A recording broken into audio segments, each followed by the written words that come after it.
gente vê no capítulo 26, 27, 28 e 29. O nosso profeta aqui, Yeshayahu Hanabi. Bem, nesses capítulos, o nosso profeta, ele continua chamando a atenção do povo e relatando a história da dificuldade que o povo está enfrentando em frente ao Império Assírio. E as guerras do Império Assírio, os outros povos, e outro povo forte seria o Egito. E a gente está nesse meio aí. Vamos ler aqui o que ele diz, 26. Naquele dia, na terra de Judá, será entoado um cântico. Diz assim: forte é a cidade que possuímos, muros e baluartes nela, pois o Eterno para a nossa salvação. Abri os portões para que possa entrar a nação íntegra, que sabe manter a fidelidade a Deus. Os que em ti se apoiam, manterás em perfeita paz, porque em ti confiaram. Confiai para sempre no Eterno, pois ele é o Deus, é a rocha eterna. Ele humilhou os soberbos, bem como a cidade altaneira, rebaixando-a até o chão, reduzindo-a a pó. Pisoteada será pelos pés dos pobres e dos necessitados. Reto é o caminho dos justos. Tu, ó retíssimo, aplanas seu caminho. Sim, o Eterno, na trajetória de teu julgamento, te temos aguardado. Teu nome e tua recordação são um anseio da nossa alma. Minha alma te tem buscado a cada noite. Meu espírito tem buscado veementemente. Pois quando na terra estão teus julgamentos, integridade é aprendida pelos habitantes da terra. Ainda que seja favorecido o ímpio, ele não compreenderá o que significa a retidão. Mesmo na terra onde impera a justiça, continuará praticando o mal e não se aperceberá da majestade do Eterno. Ele está falando aqui, por exemplo, na cidade de Jerusalém, onde tem a questão da justiça divina, lá, quando tem perverso, assim mesmo, ele faz da perversidade dele. Tua mão levantaste, ó Eterno, mas eles não vêm. Envergonhar-se-ão, porém, ao perceberem teu zelo pelo teu povo, o fogo há de devorar teus adversários. Para nós, porém, estabeleceste a paz, pois em verdade tudo tens feito para nós. Vocês continuam falando aqui do ataque dos assírios, mas da proteção sobre Jerusalém. Ó Eterno nosso Deus, além de ti, outros senhores já nos dominaram, mas é somente tu cujo nome mencionamos. Não vivem os mortos, nem se levantam as sombras.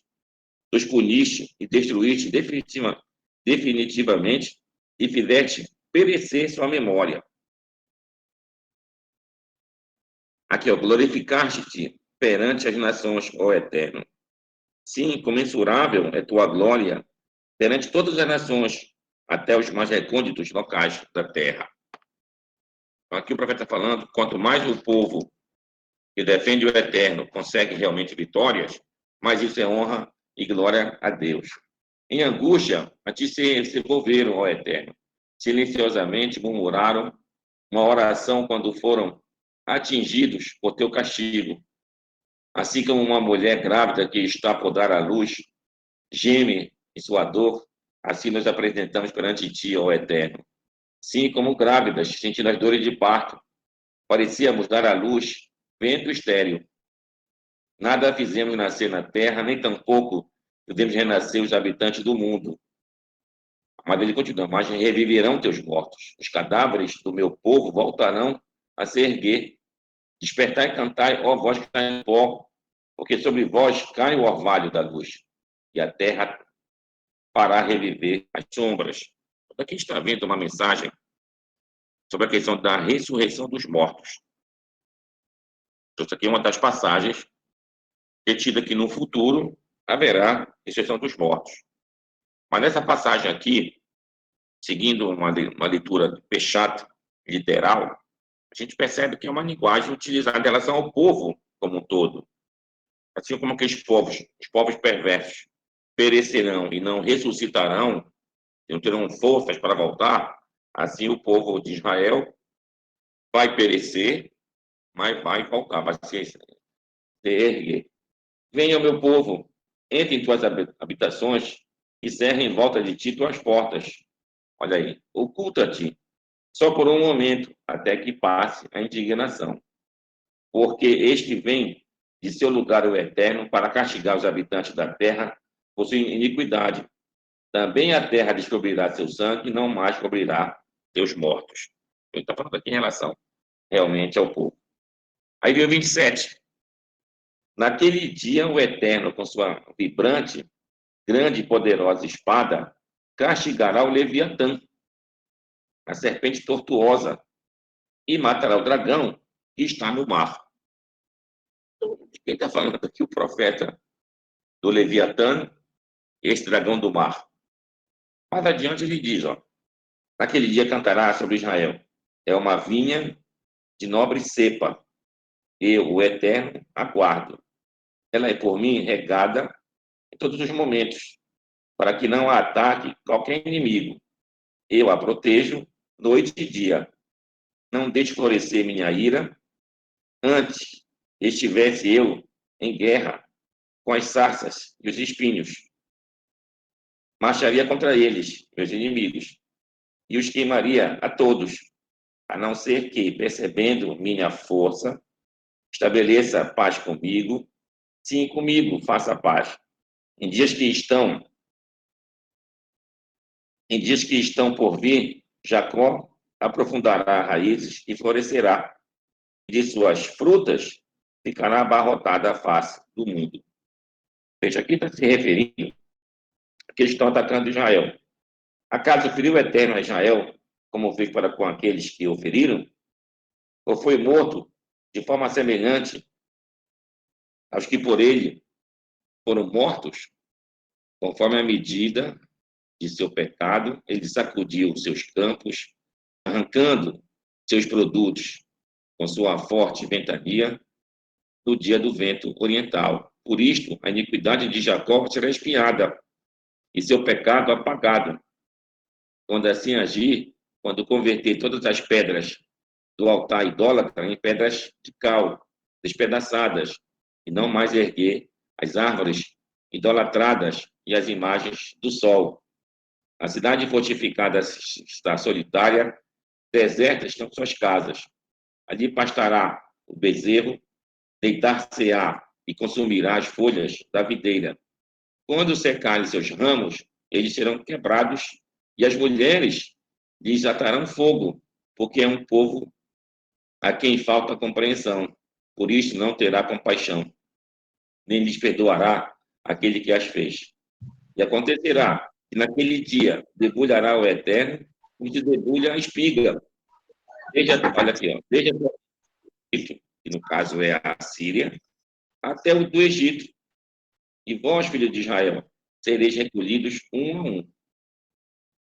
Aí continuando, nesse dia será tocado um grande chofar, que atrairá os que se perderam na terra da Síria e os que foram dispersos pela terra do Egito, e virão adorar o Eterno no sagrado monte de Jerusalém. Então, voltando isso ao final do capítulo 27. Então, no começo do 27, aquelas duas imagens do Leviatã e do dragão se referiam um lado à Síria, que está fazendo o papel do Leviatã aqui, e o dragão do mar, o Egito. Como também é chamado em outras ocasiões por outros profetas do Egito como dragão do mar. Então, eles seriam derrotados aqui pelo eterno Deus. Então, na época que aconteceu o ataque dos assírios sobre Israel, muitos fugiram para o Egito. Então, a diáspora de israelitas no Egito é desde a época do Império Assírio. Bora continuar. 28. Aí da coroa do orgulho dos bêbados de Efraim. Efraim, que ele fala em Efraim, eram as 10 tribos de Israel, que estavam divididas em relação à tribo de Judá, e tinham lá outros reis. E a capital era Shomeron, Samaria, que parece gloriosa, mas é como uma flor que fenece. E no centro do vale fértil, os que já estão caídos sob o efeito do vinho. Eles bebiam muito lá. Eis que o Eterno tem preparado um forte e poderoso açoite, que é como uma tormenta de granizo, uma tempestade de destruição, um temporal de águas, que tudo alagam e vai na terra com violência. A coroa de orgulho dos bêbados de Efraim será esmagada sobre muitos pés, e a fenecida flor de sua gloriosa beleza, que está no centro do vale fértil, será como um figo antes da estação da colheita, que ao ser visto é colhido e imediatamente engolido. Naquele dia, somente o Senhor dos Exércitos será a coroa de glória e ornamento que dá valor para o restante do povo. Seu espírito inspirará a mente dos que estão emitindo julgamento e será a força dos que voltam da batalha e se refugiam na cidade. Porém, infelizmente, também estes foram seduzidos pelo vinho e na bebida se perderam. Tanto o sacerdote como o profeta também pecaram pela mesma causa. Confundem-se por causa da bebida, enganam-se na percepção de tudo, vacilam no pronunciamento do juízo. Pois todas as mesas estão imundas, manchadas por vômito, e não há um lugar que esteja limpo. Ele demonstra que um dos pecados do povo era justamente deturpar a justiça. Para quem se poderá transmitir o conhecimento? A quem se poderá fazer compreender a mensagem de Deus? A lactantes, que já não mais são levados ao seio, terá que ser de preceito em preceito, linha por linha, um pequeno trecho aqui e outro ali. Parece ao povo que lhe falam com lábios balbuciantes e com uma linguagem que desconhecem, embora lhes dissessem, parecer repouso alcançado, e assim encontrareis alívio, não quiseram ouvir. E, portanto, a palavra do Eterno lhes tem que ser apresentada preceito por preceito, linha por linha, um pouco daqui e um pouco dali, para que possam seguir o caminho. Porém, tropeçaram e caíram de costas, ficaram despedaçados, enleados e retidos. Ouvi, por isto, a palavra do Eterno, os escarnecedores, caminhadores do povo que está em Jerusalém. Tanto ele fala do povo de Israel, das 10 tribos, como ele fala também do povo de Judá. Porque disseste, fizemos um pacto, olha aí, com a morte, e com o Sheol estabelecemos um convênio. Quando bater o açoite, não nos alcançará, pois da mentira fizemos nosso refúgio, e na falsidade nos ocultamos. Proclama por isso o Eterno, eis que põe fundação em Sion uma pedra testada, uma pedra angular preciosa, que será uma fundação segura. Não se apressará aquele que tiver fé. Usarei como linha a justiça e como prumo a retidão. E o granizo varrerá o refúgio das mentiras, e as águas inundarão os lugares que servem de esconderijo. Ele está contando aqui tudo que vai acontecer também em Judá. Será anulado o vosso convênio com a morte e desfeito o vosso pacto com Sheol. Quando vier o açoite, eles vos alcançará. Assim que vier, vos atingirá. Manhã por manhã, ele virá, tanto de dia como de noite, e infundirá terror e compreensão da mensagem, porque a cama é demasiado curta para que nela se possa estender o homem, e a coberta por demais estreita para que nela se possa envolver. Porque o Eterno se erguerá como no monte Peracim quer dizer de abrir brechas, e estará irado como no vale de Givon, naquela mesma história lá na época dos juízes, para que possa realizar sua obra, embora estranha, e para fazer seu trabalho, embora raro. Agora, portanto, não escarneceis, para que não se apertem vossas cordas, porque ouvi ser anunciado pelo Eterno Senhor dos Exércitos um extermínio total sobre toda a terra. Vamos falar toda a terra de Israel e a terra circundante, que o profeta conhecia. Aguçai vossos ouvidos, escutai minha voz, atentai às minhas palavras. Acaso o lavrador nunca termina de arar para semear, abrindo sulcos na terra? Quando já aplainou a superfície, não joga sobre ela a algarávia e espalha em volta o comínio, planta o trigo em fileiras, a cevada no lugar demarcado e a espelta nas bordas, assim também será cada um advertido em julgamento por seu Deus que o instruiu.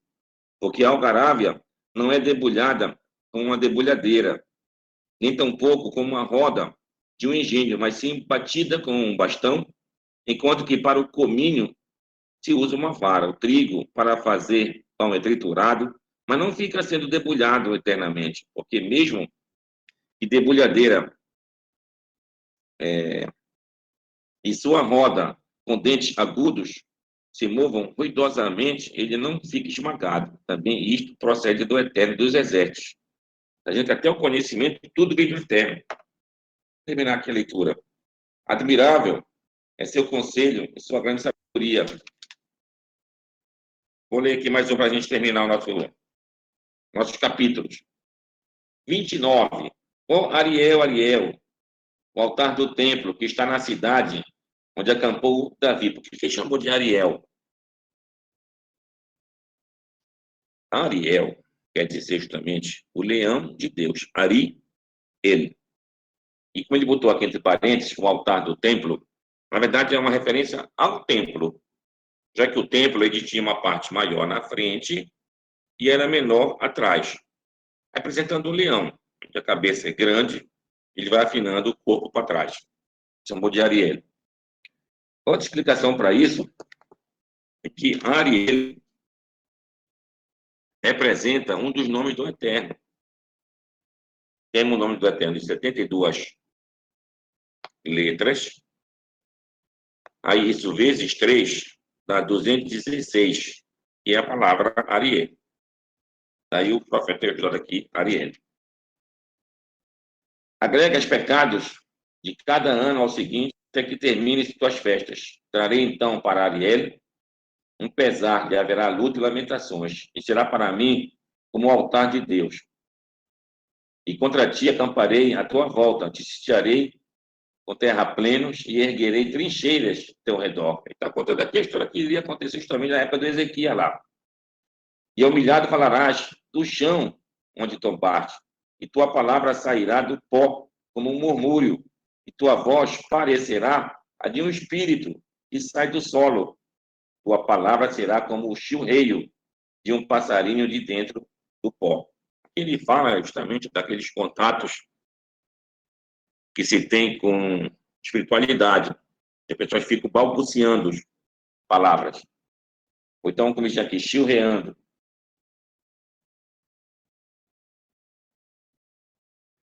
Levanta adiante.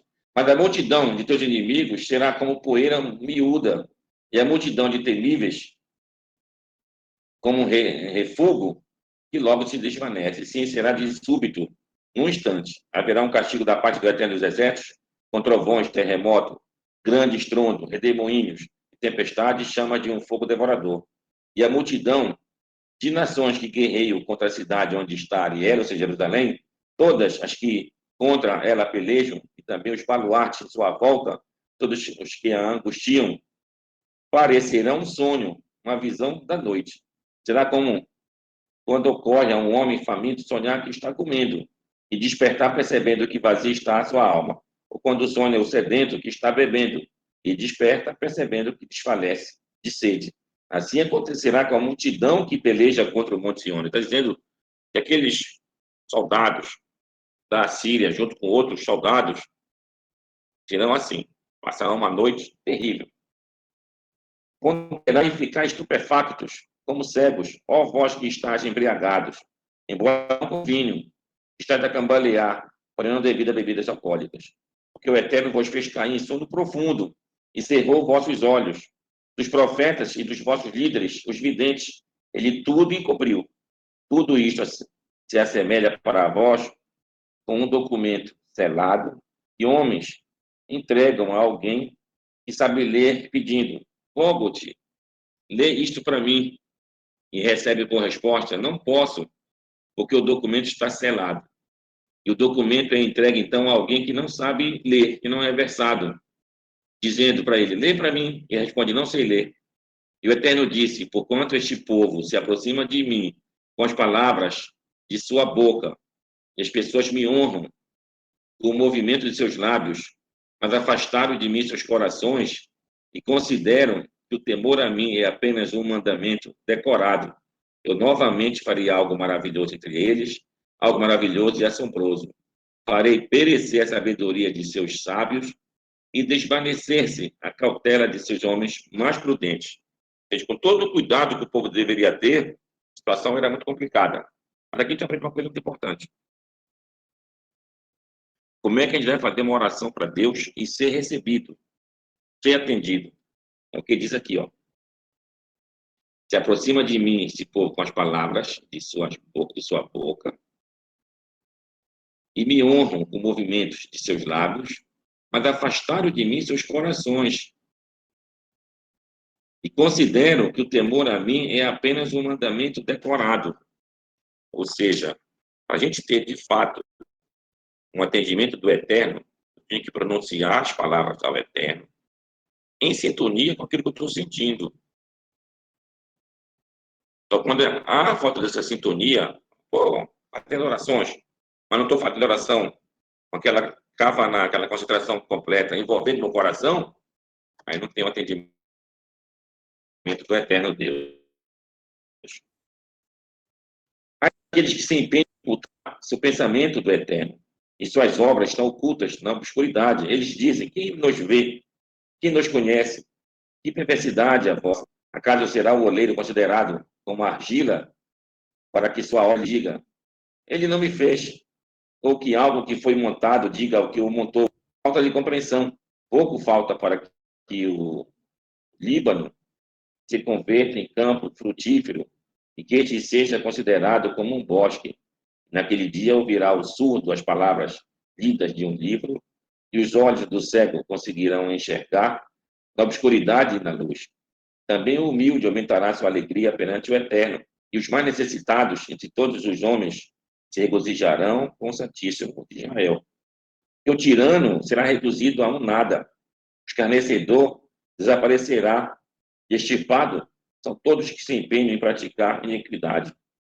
Os que com sua palavra fazem alguém pecar, preparam uma armadilha para que o repreende nas portas da cidade, e desviam o justo com falsidade. Por isso, assim fala o eterno Redentor de Abraão a respeito da casa de Jacó. Agora Jacó não mais se envergonhará, nem seu rosto empalidecerá. Quando enxergar seus filhos, obra de minhas mãos, em seu meio, santificando o meu nome, santificarão o Santíssimo de Jacó e temerão ao Deus de Israel. E também os que se extraviaram, seus espíritos alcançarão compreensão e os murmuradores conseguirão adquirir instrução. Ou seja, aqui está falando das 10 tribos que se perderam, que chama a casa de Jacó, mas eles também serão retornados, eles também serão resgatados e também terão compreensão. É o que se diz, muitos dos filhos de Israel, nós, em geral, muitas vezes somos desgarrados ou por vontade alheia, ou infelizmente por vontade própria. Passa-se uma geração ou duas, mas na terceira geração, na quarta, tem um retorno. Então, isso que é brilhante, isso que está falando o profeta. As 10 tribos de Israel, que foram devoradas, que foram desterradas, que foram exiladas, elas ficaram praticamente em situação muito complicada ao retorno. Muitos retornaram, tornaram ao seio do povo que ainda existia, do povo de Judá, e daí se tornaram judeus, ou seja, pertencentes à tribo de Judá. Nos dias de hoje, muitos são resgatados de outras tribos, digamos assim, de outras tribos. Quando elas chegam na reunião do povo de Israel, alguém pode dizer: eu sou da tribo de Efraim. O que acontece com essa pessoa em geral? Ela tem certa dificuldade para mostrar, de fato, essa sua ascendência e, digamos assim, ou ele não ter resvalado para a idolatria. Ele tem que fazer, de fato, um retorno. Ele passou pela idolatria, agora deve retornar, sair dessa idolatria e ingressar no povo de novamente. Mas quando ele ingressa através da tribo de Judá. Aí o termo que é utilizado lá na Megilá de Esther, fala assim, muitos, Rabim Mityahadim, muitos estão se judaizando, a palavra seria traduzida. Mityahadim, a palavra Yehudá. Então, esse é o termo que ficou para nós. Então, nós acabamos sendo reduzidos. Nós éramos semitas, vários povos semitas. De semitas viramos depois hebreus, vários povos hebreus. De hebreu viramos abraâmicos, vários povos abraâmicos. De abraâmicos, nós viramos, através de Isaac, não seguindo Ismael, Jacó. E viramos, então, filhos de Jacó, então, esse outro nome, filhos de Israel. Saindo fora, logicamente, aqui, a questão de Esaú. De Jacó, teve 12 filhos. São as 12 tribos de Israel. Dessas 12 tribos de Israel, só ficou a tribo de Judá e a tribo de Benjamim. Sem contar, logicamente, com a tribo de Levi, que tem seus sacerdotes, Joaim. Como a tribo de Benjamim é muito pequena, ficou dentro da tribo de Judá. Daí o termo judeus. Então, a tribo de Judá, como é mencionada lá na bênção que Jacó deu, capítulo 49 de Gênesis, lá diz: o cetro não sairá da tribo de Judá. Então, Judá acabou sendo um baluarte dentro do povo de Israel. A pergunta é por que o Judá teve esse mérito, digamos assim. Judá não era primogênito. Judá foi o quarto filho de Jacó com Leia. O que aconteceu aqui? Logicamente que todos têm seus méritos, mas qual foi o mérito específico, falando assim, de Judá? Que Judá, o nome dele vem da palavra Lerodot. Lerodot. Mesmo que a gente fala de manhã, mas Modê, Ani, Lefanecha. Modê quer dizer eu agradeço, eu reconheço. Então, o verbo Lerodot é quando você, de fato, reconhece. A gente fala Todá. Todá quer dizer obrigado.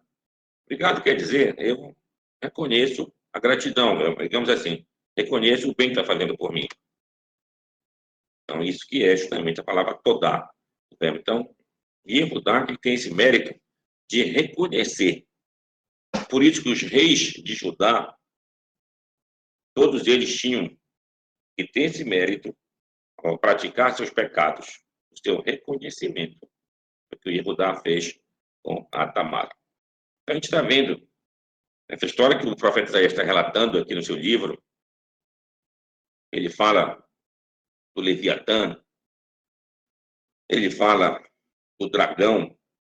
Em primeiro lugar, a leitura mais fechada, literal, se refere àquele reino lá da Síria e do Egito. Saindo um pouco dessa leitura, e partir uma leitura mais em outra camada, de Nemes, Terash, ou até em Sod, o que se refere a esses monstros, digamos assim? Ora, o Leviatã também é mencionado mais adiante, lá no livro de Jó, a partir do capítulo 40. E o que é falar do Leviatã lá? Um animal, talvez mitológico, mas que coloca fogo pela boca. Então, o Leviatã é um grande monstro que Deus teria vencido. A pergunta fica, mas isso é um mito? Mas a gente não estuda, e dentro da Torá, a gente não tem mitologia.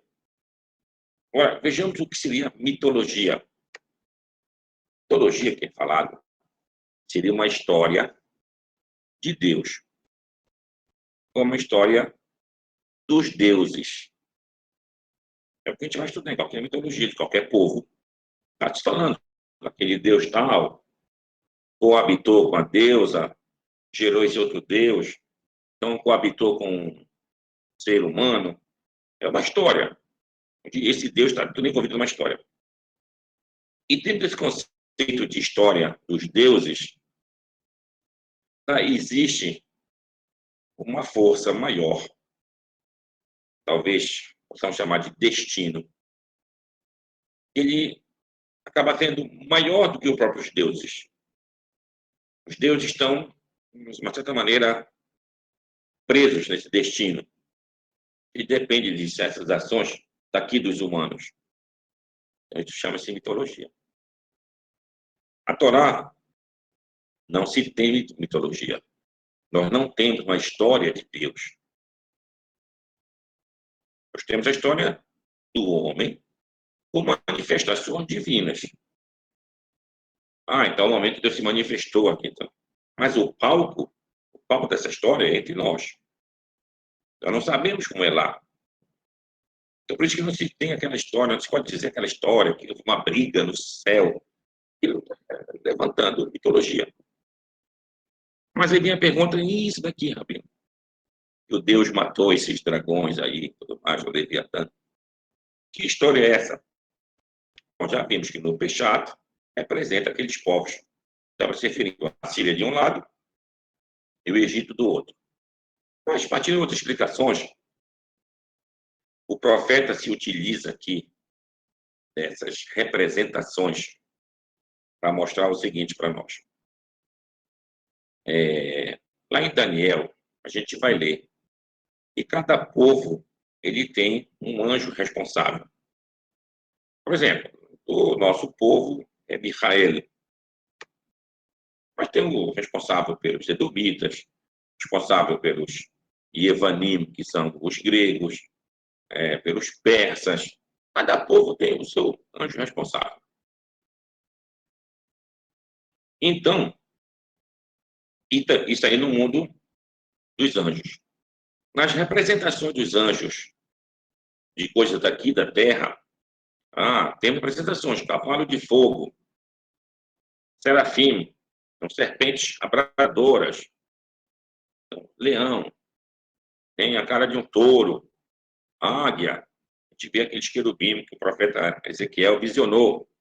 Então, são representações do mundo daqui. Assim como também esses anjos, então essas conexões espirituais, têm a ver também, inclusive, com o corpo humano. Com o corpo humano. Então, dentro dessa questão da cobra, a Rash, chamada aqui, a Rash Baria, a Calaton, é uma cobra sinuosa, que anda assim, e ela se envolve. Essa é uma referência a que vários e vários anjos são representados também pela constelação planetária, ou pelas estrelas. Cada anjo é como se tivesse um poder em cima disso. Então, essa questão da Nahash, ela é usada o termo de tele, uma linguagem do livro Sefer Sirá, chama de tele. Tele quer dizer em hebraico do verbo litlot, ficar pendurado, algo pendurado. E aqui se refere a isso, como comentou alguns rabinos na Idade Média, ao Igul HaHalav, ao círculo de leite. Círculo de leite era a visão que se tinha, como se tem até hoje, a olho nu, no espaço sideral. E tu pode ver a Via Láctea, tá? Esse caminho de leite, que é chamado de tele. Então, na visão que o profeta quer passar, ele quer dizer que tudo aquilo foi arreglado, tudo aquilo foi arrumado pelo Eterno para chegar na perfeição que ele queria. Imagina o mundo. O mundo, o espaço. O espaço é, de uma certa maneira, um caos. Mas dentro desse caos existe uma ordem baseada em várias leis. Lei da gravidade, lei da constante do universo, lei de que mais. Então, tudo aquilo faz com que aquilo tenha essa ordem. Então, esse é o controle do Eterno. que a Via Láctea rodasse, o sistema solar está pendurado naquelas espirais da Via Láctea. Temos aqui o sistema solar, o Sol como centro, e a gente está rodando este centro. A Lua roda o nosso planeta, está tudo numa sequência certa. Então, tudo isso é a vitória do Eterno. Então, isso que se refere o Sefer Yetzirah. Existe um comentário muito bom sobre o Sefer Yetzirah, tem em português. Pode comprar aquele Sefer Yetzirah em português, e o autor é o Aryeh Kaplan. Aryeh Kaplan. E a tradução para o português, com pequenas notas do tradutor, é de uma pessoa daqui de Belém. É uma pessoa muito sábia, e o teu nome é assim, Erwin von Rommel Pamplona. Então, muito inteligente, faz trabalhos de alto nível em relação realmente a esses livros. Então, não só esse, como outros livros, você pode perceber lá a presença dele também. Então, nesse comentário do livro do Aryeh Kaplan, lá traz justamente essa questão da Via Láctea.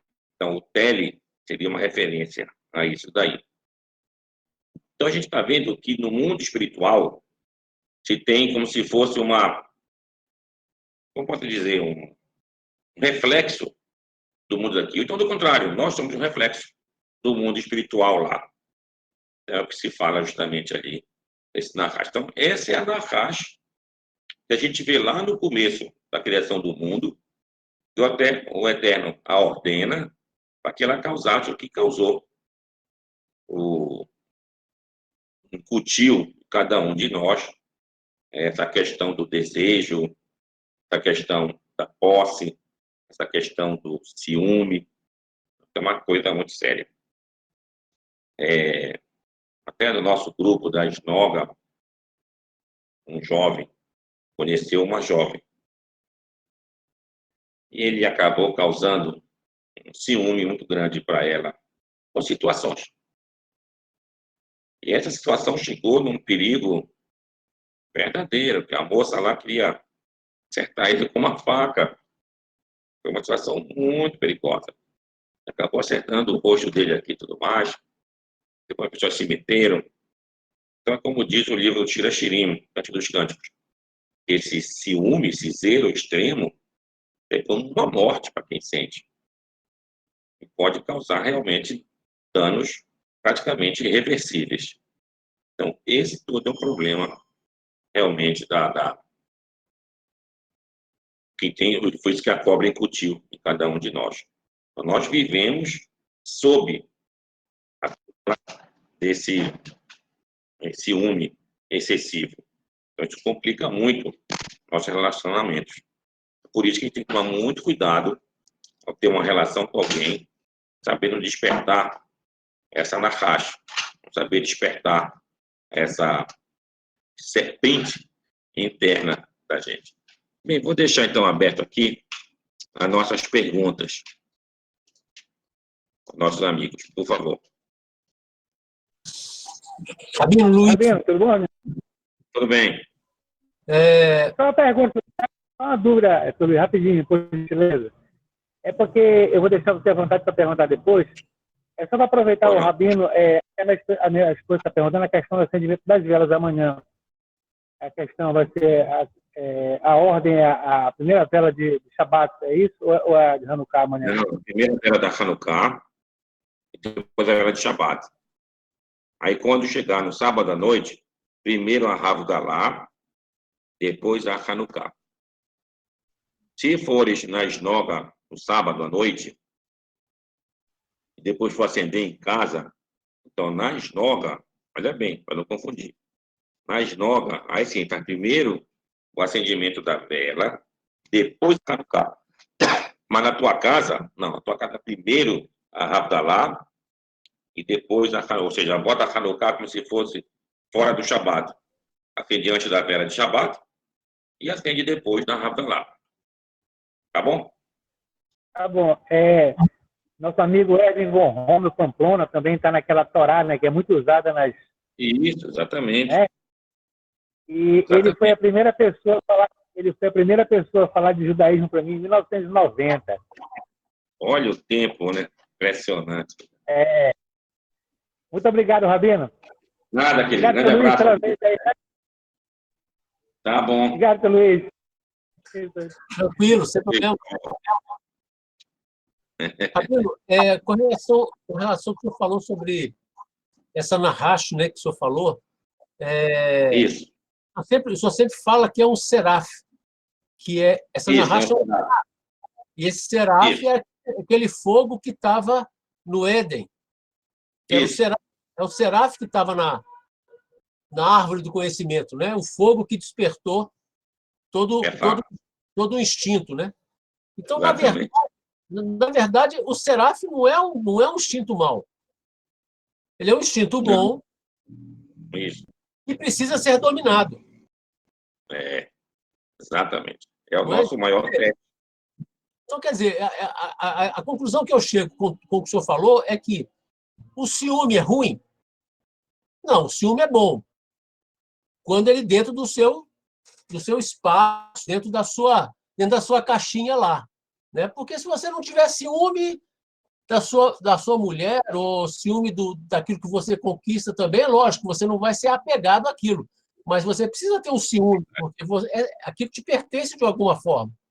Então, eu acho que é o equilíbrio. Quando o Yetzer Hará e o Yetzer Hatov estão em equilíbrio, né? Ou que o Yetzer Hatov esteja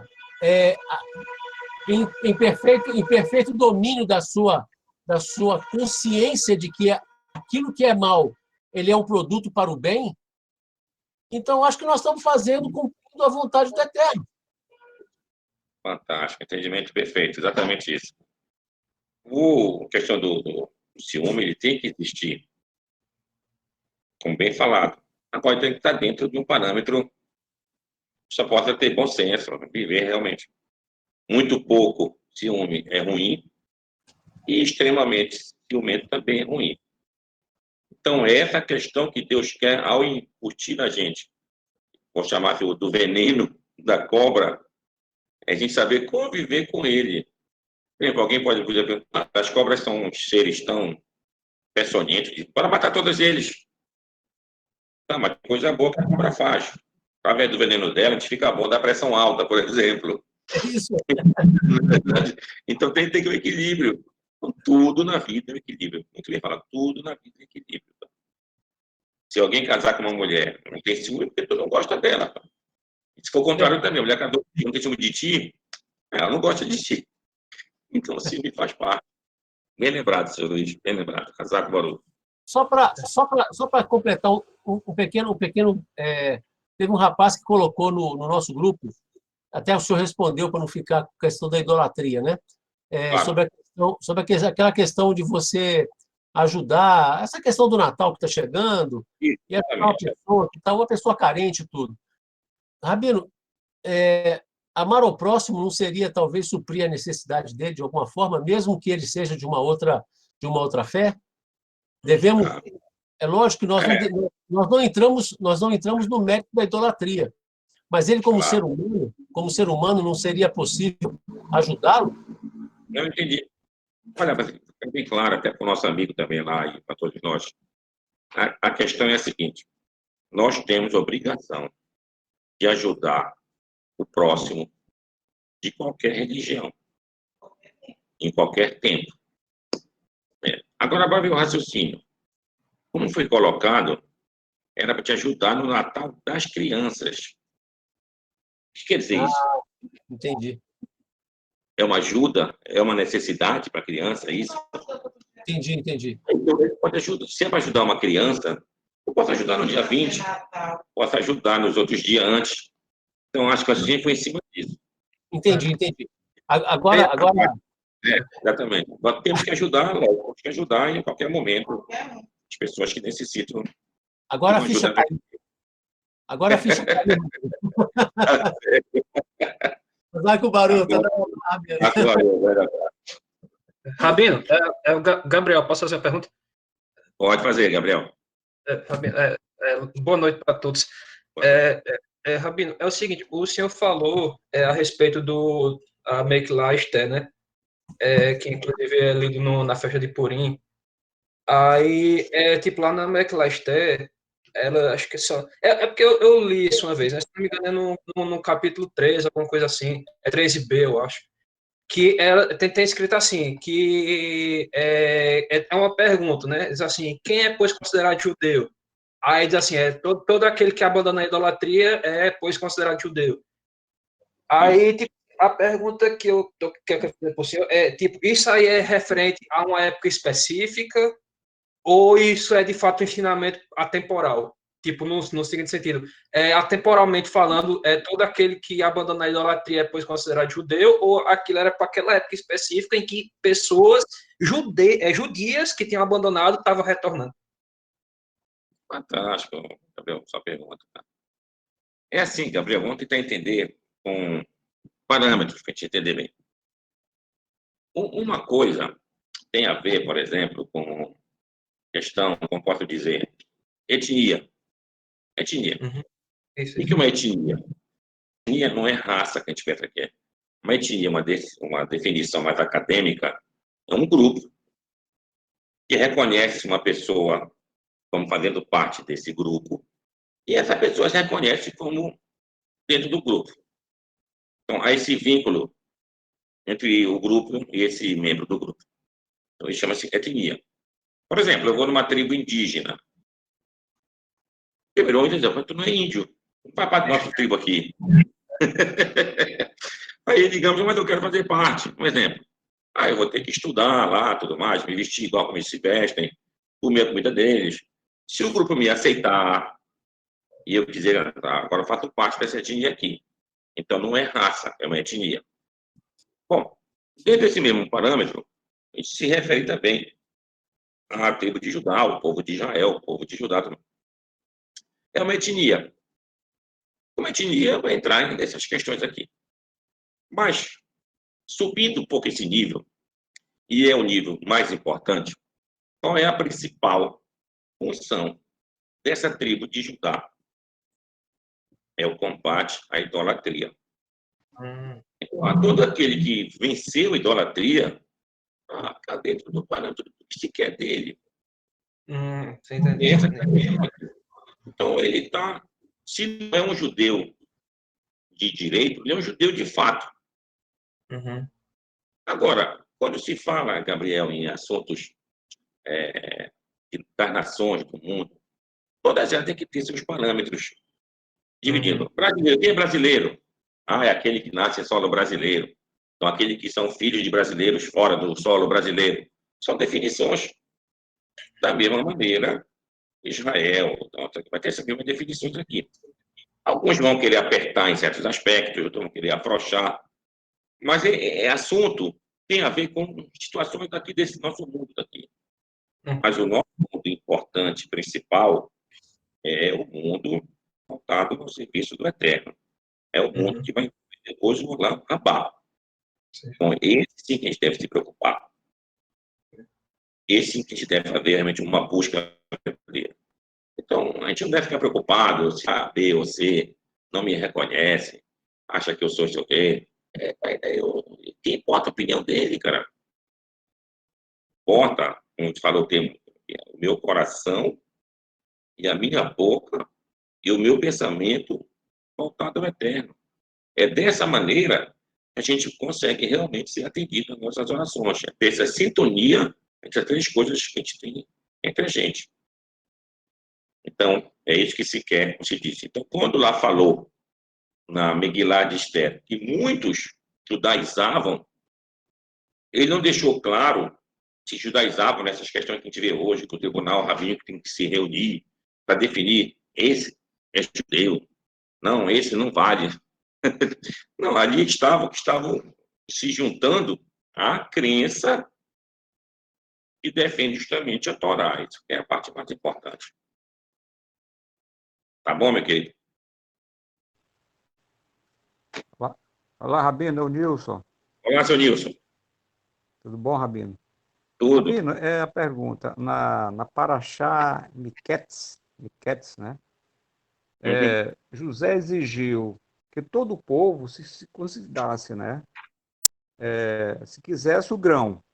Quisesse grão, né? Ele exigiu do povo egípcio para circuncidar, se quisesse comprar o grão, se quisesse ter acesso ao grão.